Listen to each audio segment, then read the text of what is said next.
meragukan adanya keuntungan yang timbul dari adanya perdagangan internasional tersebut, ya. Pasti adanya keuntungan, ya, atau gains from trade, ya. Keuntungannya antara lain bagi suatu negara itu adalah meningkatkan devisa ataupun meningkatkan anggaran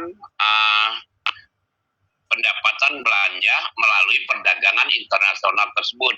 Kita melakukan perdagangan internasional, kemudian dari perdagangan internasional tersebut, misalnya kita mengekspor, ya, kita mengekspor barang, ya tentunya kita akan menerima pembayaran dari hasil ekspor tersebut. Nah, itu akan meningkatkan devisa bagi suatu negara, akan menimbulkan keuntungan bagi suatu negara. Ya, itu jadi dapat menunjukkan adanya keuntungan yang timbul dari adanya perdagangan internasional tersebut. Kemudian manfaat perdagangan internasional yang ketiga adalah dapat mengatasi permasalahan neraca pembayaran yang defisit. Nah, tadi sudah disebutkan bahwa melalui perdagangan internasional tersebut akan meningkatkan pendapatan suatu negara. Jadi misalnya suatu negara tersebut sedang mengalami defisit, sedang mengalami kesulitan keuangan atau kerugian keuangan, dengan adanya perdagangan internasional ini akan dapat diatasi. Artinya suatu negara akan mendapatkan pembayaran dari hasil perdagangan internasional yang dilakukan. Misalnya suatu negara melakukan ekspor, berarti suatu negara melakukan penjualan hasil dari dalam negeri ke luar negeri tersebut. Nah, dari penjualan hasil dari dalam negeri ke luar negeri tersebut, maka suatu negara akan mendapatkan pembayaran melalui perdagangan hasil dalam negerinya tadi, ya. Dengan menerima pembayaran tersebut, berarti diharapkan akan bisa mengatasi defisit, ya, ataupun diharapkan akan bisa mengatasi kesulitan keuangan yang dialami oleh suatu negara tersebut. Nah, kemudian bicara tentang teori-teori perdagangan internasional tadi, ada beberapa teori yang dikemukakan oleh para ahli perdagangan internasional. Teori pertama yaitu teori yang menyatakan keunggulan mutlak. Teori yang menyatakan keunggulan mutlak atau absolute advantage. Teori ini dikemukakan oleh Adam Smith, ya, salah satu ahli ekonomi yang sudah diakui oleh dunia, ya, Adam Smith. Ia mengemukakan bahwa negara akan makmur apabila mampu mengembangkan produksinya melalui perdagangan. Agar produksinya meningkat, perlu adanya pembagian kerja internasional dalam menghasilkan barang. Nah, jadi teman-teman sekalian, ya, menurut Adam Smith ini, ya, salah satu ahli ekonomi dunia, dia mengatakan suatu negara itu akan makmur bila suatu negara tersebut mampu melakukan perdagangan luar negeri atau perdagangan internasional. Bila suatu negara tersebut mempunyai ekspor yang tinggi, mempunyai perdagangan yang tinggi, ya, terhadap hasil-hasil negaranya, kemudian dijual ke luar negeri, negeri atau diekspor ke luar negeri, maka suatu negara tersebut akan mendapatkan pembayaran yang sangat besar atau akan mendapatkan pendapatan devisa yang sangat besar melalui perdagangan internasional yang dilakukan. Nah, jadi bila suatu negara tersebut mempunyai hasil dalam negeri yang tinggi, baik itu berupa hasil-hasil pertanian, hasil-hasil pertambangan, ya, itu negara akan dikatakan makmur. Seperti contohnya negara Indonesia, ya. Negara Indonesia ini kebetulan kita terletak di garis khatulistiwa, ya, garis khatulistiwa yang membelah kawasan Indonesia ini. Sehingga dengan adanya garis khatulistiwa tersebut, di Indonesia ini tidak mengenal musim dingin, tidak mengenal musim panas. Yang kita kenal adalah iklim tropis. Tidak terlalu dingin, tidak terlalu panas. Sehingga dengan letak Indonesia yang terlintas oleh garis khatulistiwa ini, semua tumbuh-tumbuhan, ya, itu tumbuh dengan subur di Indonesia. Hutan-hutan belantara yang bagus seperti di Kalimantan, ya, dan di Sumatera serta di Papua yang menghasilkan hasil-hasil pertanian yang melimpah ruah. Misalnya hasil kayu yang bagus, ukurannya besar, kualitasnya bagus, ya. Kemudian ada lagi hasil-hasil pertanian yang tumbuh dengan subur. Di samping tadi disebutkan menghasilkan kayu-kayu, kita juga menghasilkan hasil pertanian yang cukup besar, yaitu kelapa sawit.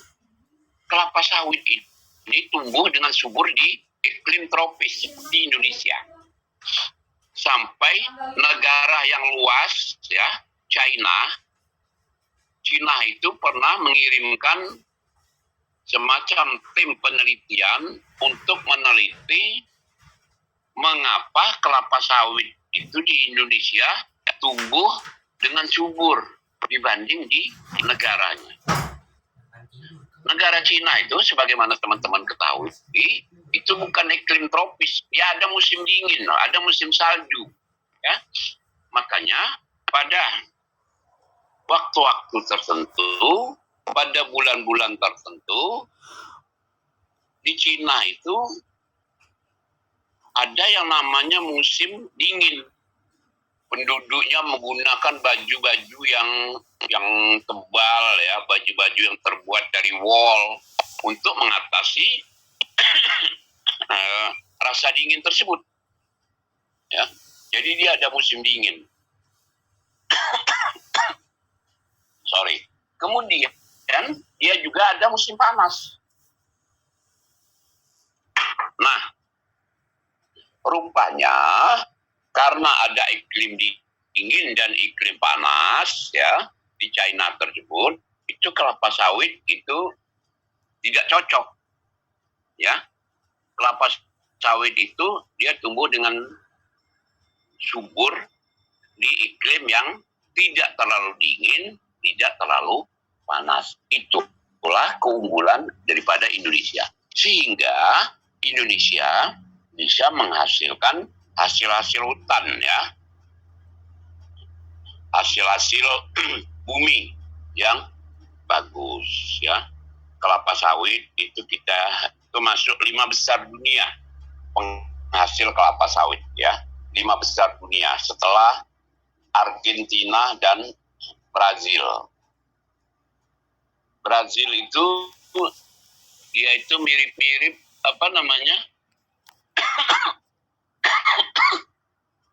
mirip-mirip Indonesia, tapi dia bukan iklim tropis. Cuman dia tidak ada iklim dingin ataupun iklim panas. Tapi bukan tropis, ya.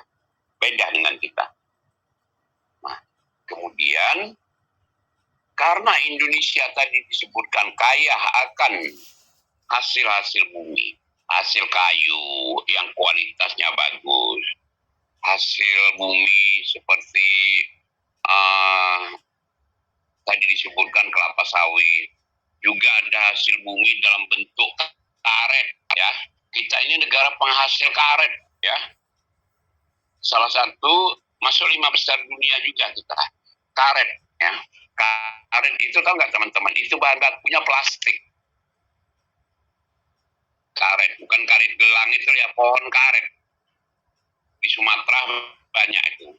Nah, jadi itu adalah satu penghasil karet terbesar, kemudian itu sebagai bahan baku daripada plastik, ya. Mangkok-mangkok plastik, piring-piring plastik, ataupun ember-ember, bak-bak yang dari plastik. Itu bahan bakunya dari karet. Dan Indonesia salah satu penghasil karet, ya. Perkebunan karet luas di Kalimantan dan Sumatera. Kalau di Pulau Jawa ya tidak begitu luas karena satu memang Pulau Jawa ini sendiri tergolong kecil dibanding luasnya dibanding dengan Kalimantan ataupun Sumatera. Di satu sisi penduduk di Pulau Jawa ini adalah paling padat di antara pulau-pulau yang ada di Indonesia ini. Itu Kalimantan itu kalau nggak salah 4 kali atau 5 kali besarnya dari Pulau Jawa luasnya. Pulau Kalimantan itu 4 sampai 5 kali luasnya dari Pulau Jawa. Sementara penduduknya itu sedikit. Penduduk yang tinggal di bumi Kalimantan tersebut sedikit dibanding dengan yang ada di Pulau Jawa. Begitu juga Sumatera. 3,5 kali dari Pulau Jawa. Jadi 3 kali luasnya dari Pulau Jawa. Cukup luas juga gitu loh ya. Nah, sehingga di situ hamparan hutan-hutan yang luas, ya, penduduknya sedikit, kemudian dibanding dengan yang di Pulau Jawa. Pulau Jawa pulaunya kecil, penduduknya banyak, ya, karena sebagai sentral kegiatan yang ada di Indonesia sini, ya. Seperti misalnya ibu kotanya ada di Pulau Jawa, kemudian pusat-pusat perekonomian, pusat-pusat pendidikan itu juga umumnya terfokus di Pulau Jawa. Nah, sehingga artinya itu perkembangan pertanian, perkembangan hutan-hutan di Jawa dibanding dengan di Kalimantan dan Sumatera, serta di Papua itu tidak berimbang. Nah, kemudian di samping tadi disebutkan ada kelapa sawit, ada kayu, ada pohon-pohon, ya, serta hasil-hasil hutan lainnya, ada juga rotan. Rotan kita juga salah satu penghasil negara, salah satu negara penghasil rotan terbesar di dunia. Kita banyak mengekspor rotan itu ke Cina maupun ke Eropa, ya. Nah, kemudian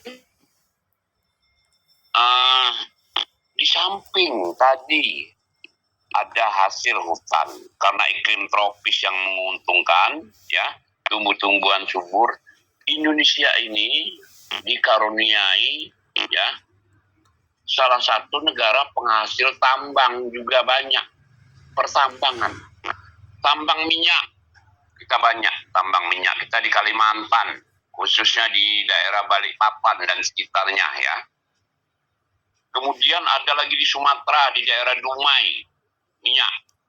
Kaltek itu dihasilkan dari daerah tambang minyak yang ada di daerah Riau. Nah, jadi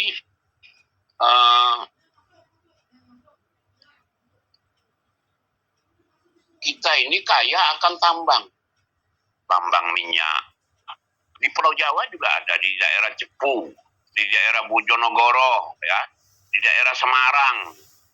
Kita juga menghasilkan tambang-tambang minyak yang dikelola oleh Pertamina dalam hal ini, ya. Kemudian di samping tambang minyak, kita juga salah satu negara terbesar di dunia dalam menghasilkan tambang emas. Itu yang ada di Freeport, Papua. Yang sampai saat ini, menurut para analis, ya, bahwa tambang emas di Papua itu, yang di Freeport khususnya, ya, di Freeport Papua, itu baru akan habis nanti sekitar tahun 2040 atau 2050. Berarti masih ada 20 sampai 30 tahun lagi, ya. Itu tambang emas yang ada di Freeport Papua.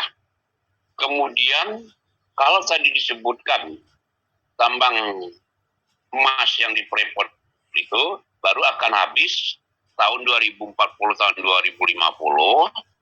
Para peneliti sudah menemukan lagi, namanya di perbukitan Certen, juga masih di Freeport juga. Itu sudah ditemukan lagi di perut bumi Bukit Certen Papua tersebut, sudah ditemukan lagi tambang emas. Itu belum dikelola. Jadi begitu kayanya, ya, tambang emas di Indonesia. Di Freeport sendiri baru akan habis tahun 2040-2050.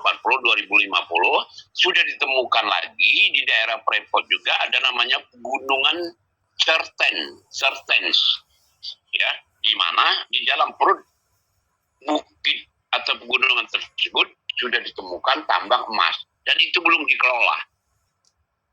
Nah, jadi kembali ke perekonomian, teori keunggulan mutlak tadi atau absolute advantage tadi, menurut Adam Smith, negara itu akan dikatakan makmur bila dia mempunyai keunggulan. Ya, keunggulannya apa yang dimaksud di sini? Yaitu tadi hasil daripada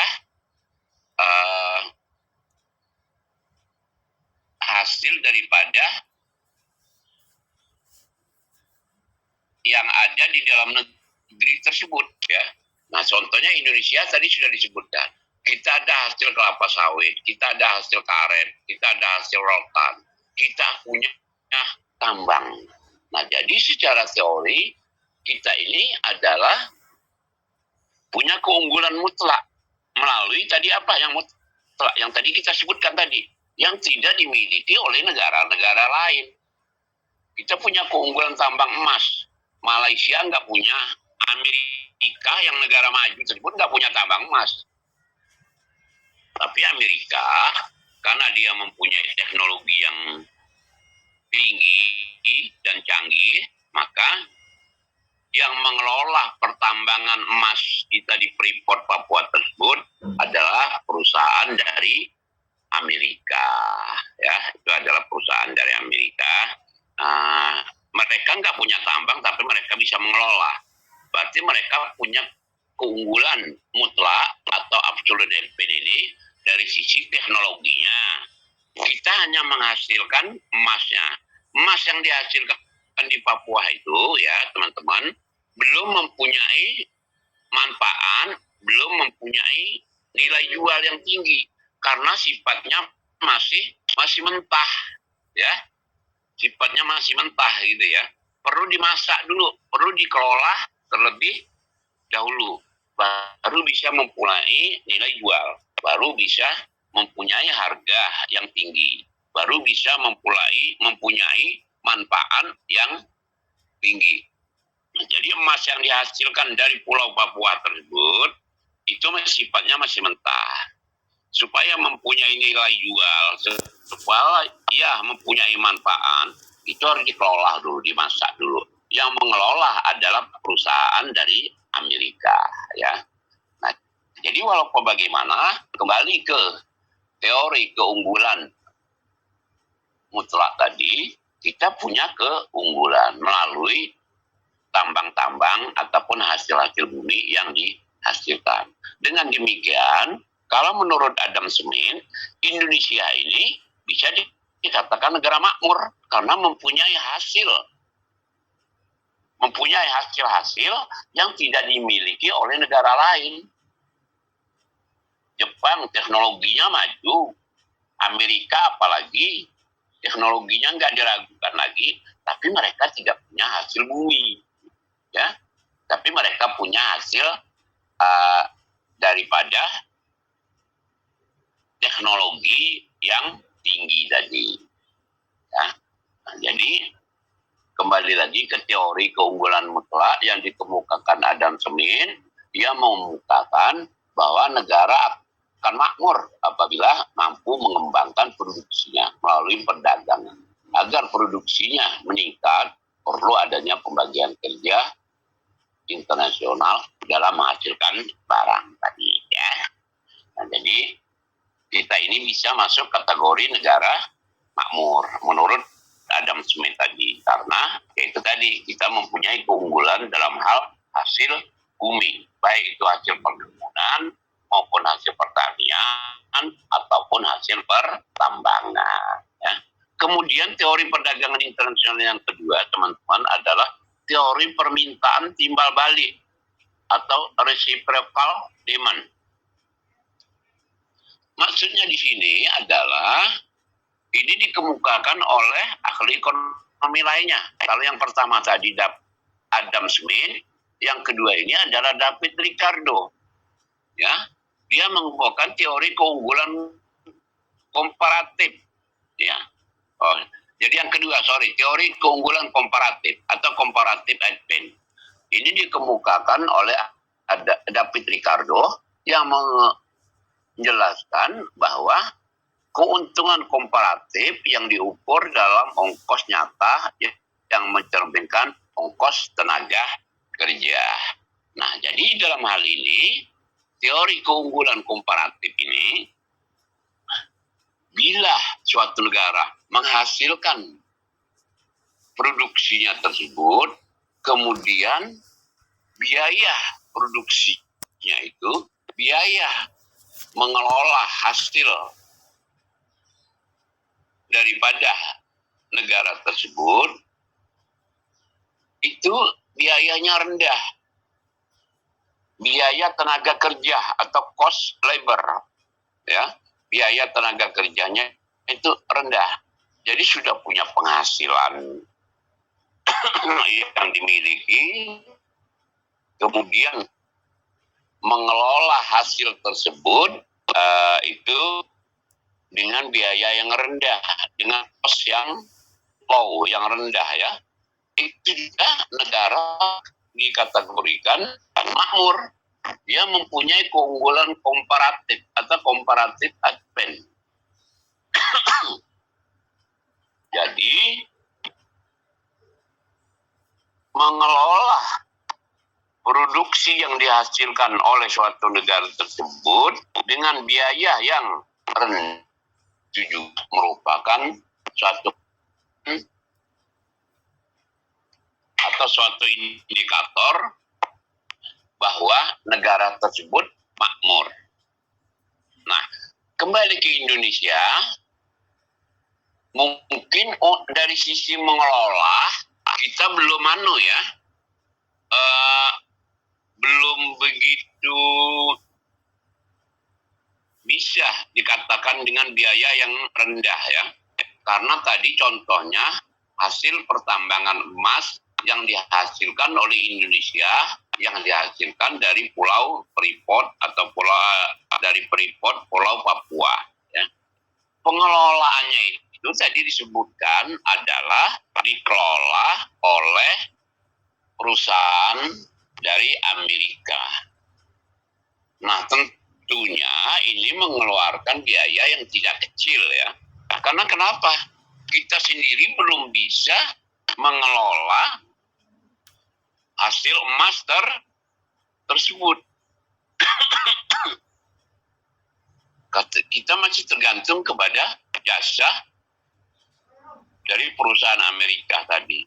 Nah, dari sisi pengolahan pertambangan, kita belum bisa dikatakan makmur, ya.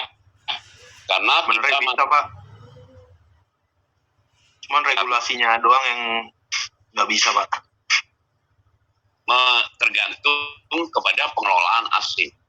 Begitu juga pengelolaan hasil pertambangan minyak. Ya, mungkin teman-teman mengetahui, membaca dari media, baik itu online maupun offline, ya. Dulu dari zaman Orde Baru sampai zaman Jokowi yang kedua, periode kedua ya, periode pertama belum. Hasil tambang minyak yang dihasilkan di Indonesia, tadi disebutkan dari Kalimantan, dari Cepu, dari Bojonegoro, dari Semarang, dan lain sebagainya itu kita menggunakan jasa dari Singapura. Minyak-minyak mentah tersebut kita kirim ke Singapura untuk dimasak. Ya.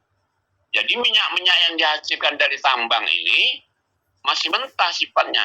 Belum masuk kategori ini bensin, ini solar, ini aspal, ini minyak pesawat, apa namanya itu ya. Nah, jadi masih mentah. Nah, setelah dikirim ke Singapura, dimasak, barulah minyak-minyak mentah tadi dikategorikan ke dalam ini bensin. Bensin pun mungkin ada premium, ada pertalite, ada pertamax, dan segala macamnya lah ya. Nah, ini juga mengeluarkan biaya yang tidak sedikit. Artinya itu tidak bisa dikatakan oleh David Ricardo tadi ya, mengelola produksi dengan biaya yang kecil, yang ringan itu kita belum bisa karena kita tidak mampu. Namun berkaitan dengan pengelolaan minyak ini di periode kedua Jokowi ya, di periode kedua pemerintahan Jokowi tadi itu kita sudah memasak sendiri minyak-minyak yang dihasilkan oleh tambang-tambang di seluruh wilayah Indonesia tadi ya. Kita sudah bisa membeli kilang-kilang minyak ya dari Amerika, dari Jepang, kilang-kilang minyak itu kita beli mesinnya dan kita operasikan di Indonesia.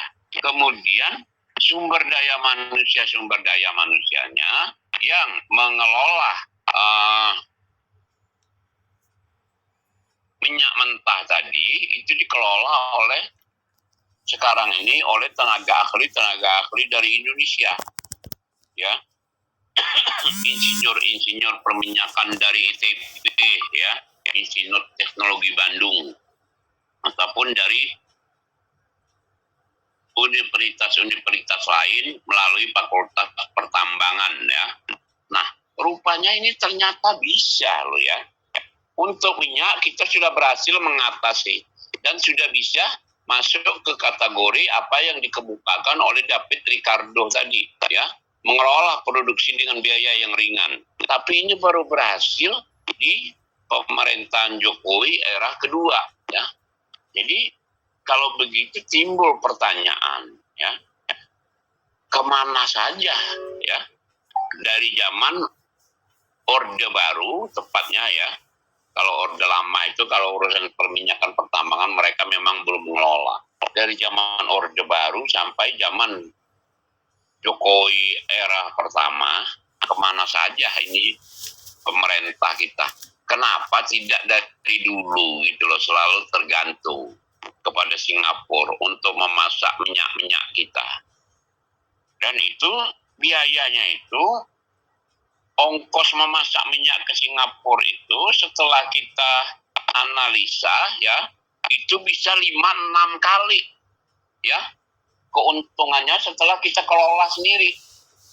Jadi setelah kilang-kilang minyak kita dirikan di pusat-pusat pertambangan minyak di Indonesia ini, kita masak sendiri, kita kelola, ternyata keuntungannya itu 6-7 kali.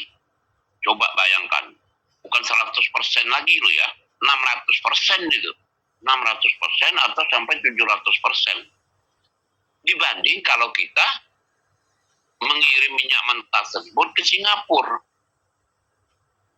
Jadi kalau begitu secara matematik bisa kita hitung dari zaman Orde Baru sampai zaman era pertama Jokowi, ya. Waduh, itu berapa puluh tahun itu. Orde Baru aja udah ketahuan 32 tahun. Tambahin yang lain-lain ya.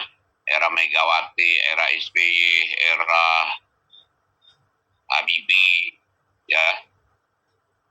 Itu kerugian yang dialami oleh pemerintah Indonesia itu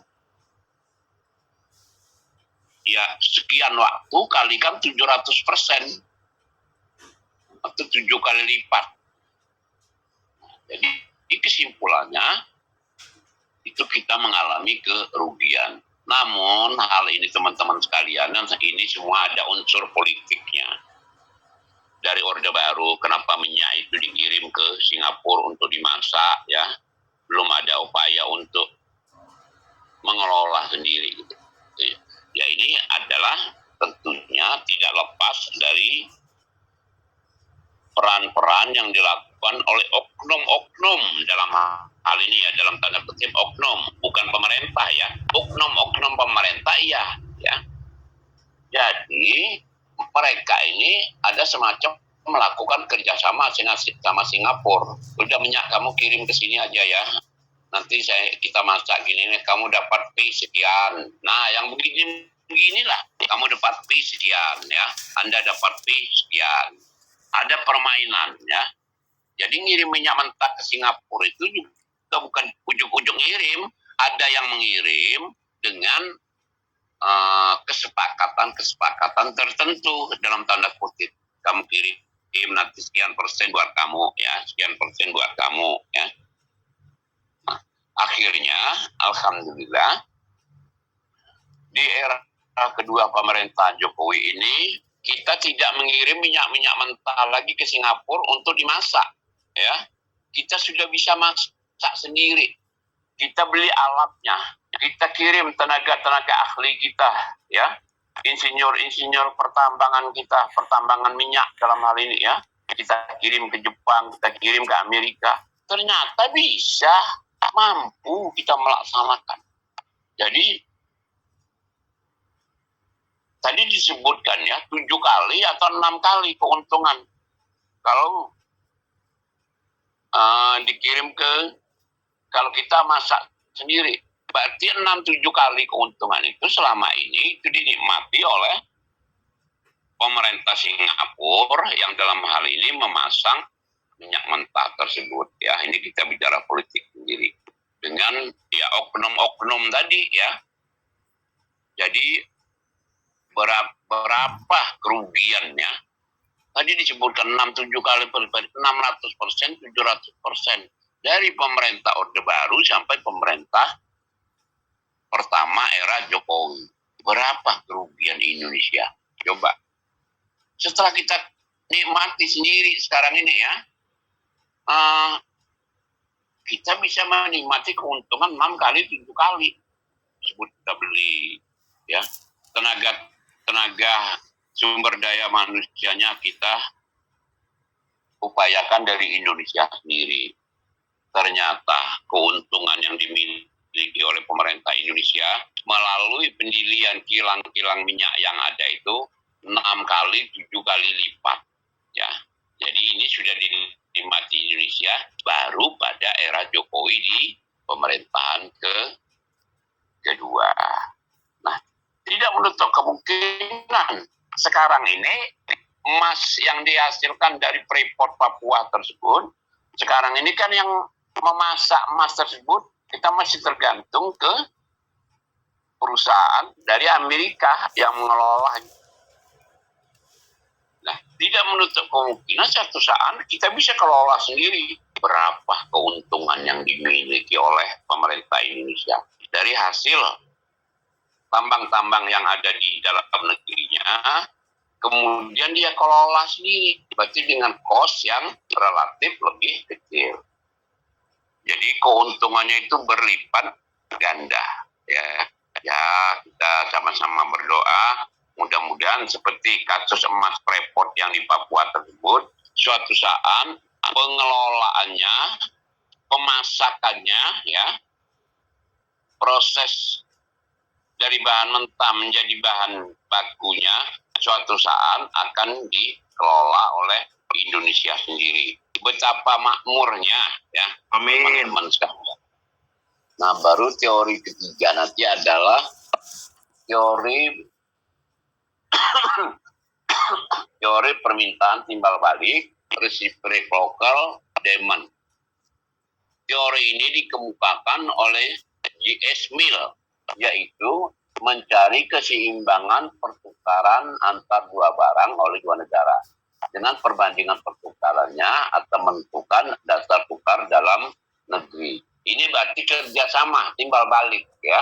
Nah, kalau kerjasama, itu masih lumayan lah keuntungannya, ya. Keuntungan kita 50%, ya kita bagi ke lawan kerjasama kita, teman kerjasama kita 50%, 50-50. Itu pun masih ada untungnya, ya. Daripada kalau tadi kita meminta orang lain murni mengolah hasil pertambangan ataupun produk kita tadi, ya.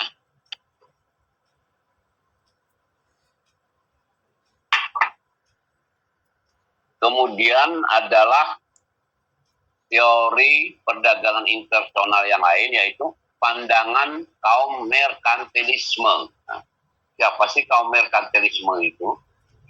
Kaum merkantilisme adalah suatu kelompok yang mencerminkan cita-cita dan ideologi kapital komersial serta berpandangan tentang politik kemakmuran negara melebihi kemakmuran perorangan.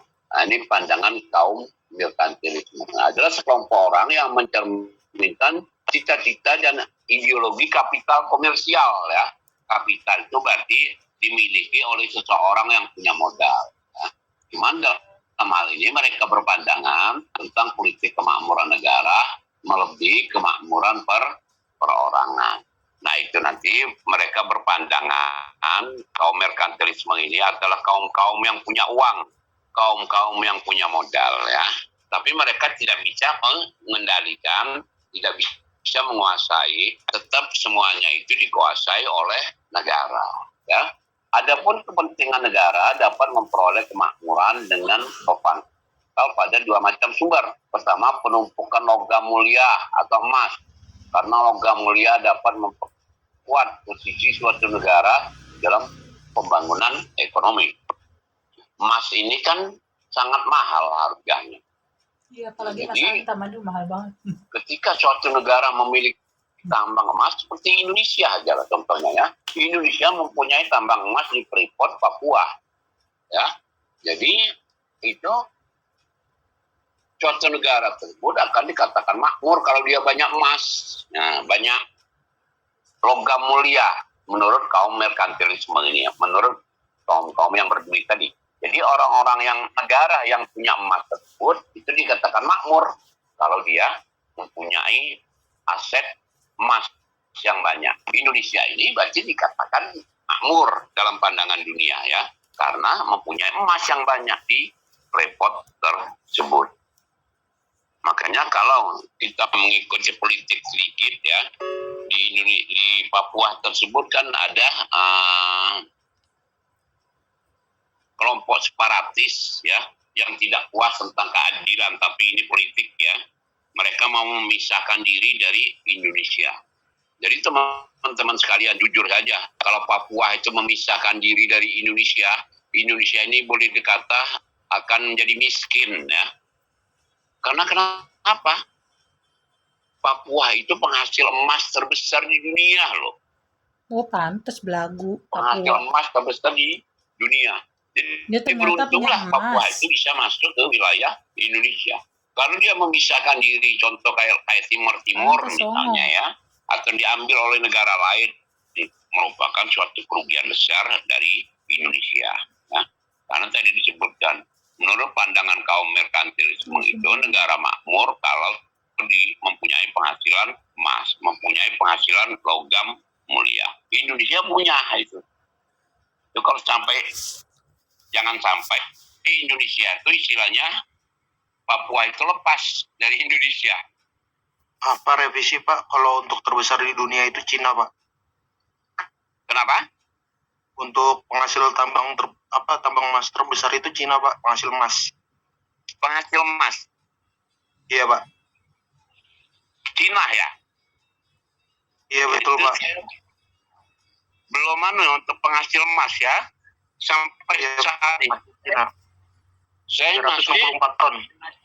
ke Freeport tadi itu ya. Oh itu Iya, terima kasih. Karena pasirnya kan diolah sama Cina Pak. Kenapa? Si dorenya itu diolah sama Cina. Dikelola oleh Cina. Iya Pak. Dorenya. Apanya ini? Emasnya? Dorenya Pak. Sorry, apanya? Dore pasir Pak. Dore. Oh, pasir. Iya betul Pak. Kalau pasir mungkin iya ya. Pasir dikelola oleh China ya. Tapi kalau emas saat itu dikelola oleh Amerika itu. Salah satu perusahaan Amerika yang mengolah emasnya. Kalau pasir, iya betul. Mungkin China ya. Pengolahan pasir terbesar. Tapi Papua. Terima kasih masukannya ya.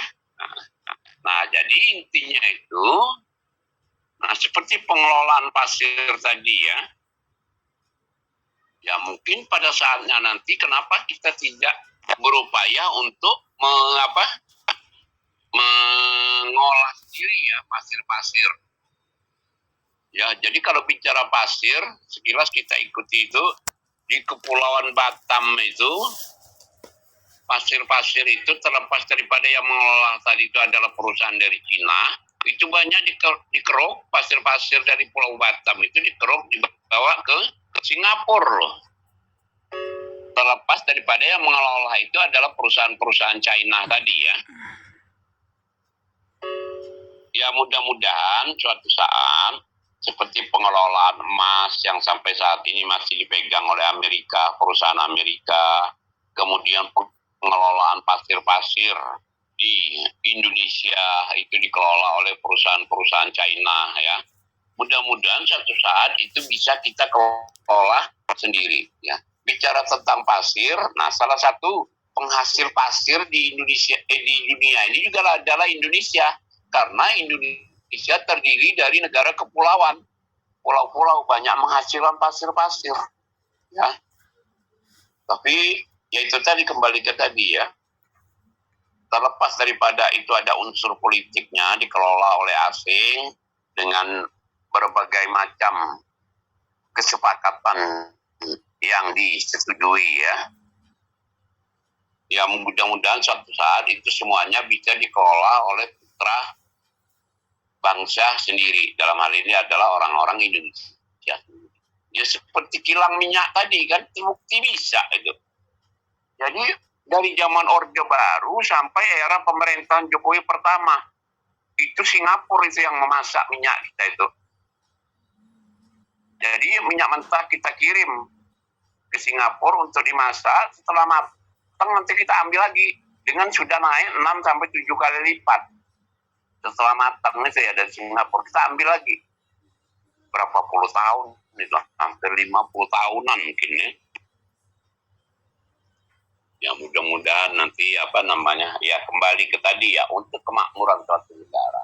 Teori perdagangan internasional tadi itu semuanya bisa dikelola oleh orang-orang Indonesia sendiri ya, putra bangsa sendiri ya. Baik teman-teman sekalian ya, sudah hampir jam 9, karena jam 9 saya harus melanjutkan kuliah S2 ya. Untuk kuliah kita hari ini kita akhiri dulu sampai di sini ya. Absen tadi saya lihat sudah dikirim sebagian ya. Ya terima kasih atas kehadirannya ya. Insya Allah minggu depan kita UTS ya teman-teman. Tadi saya cek data hari ini adalah kuliah ke-6 kita. kuliah ke-6 kita, pertemuan ke-7 adalah OTS ya.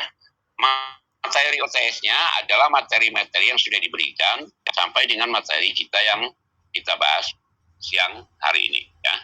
Baik, teman-teman sekalian ya, kuliah kita akhiri dulu sampai di sini. Terima kasih atas kehadirannya. Sampai ketemu minggu depan di agenda OTS kita ya. Selamat siang. Assalamualaikum warahmatullahi wabarakatuh. Waalaikumsalam Pak. Terima kasih banyak ya Pak. Waalaikumsalam warahmatullahi wabarakatuh. Waalaikumsalam warahmatullahi wabarakatuh. Mohon izin live ya teman-teman.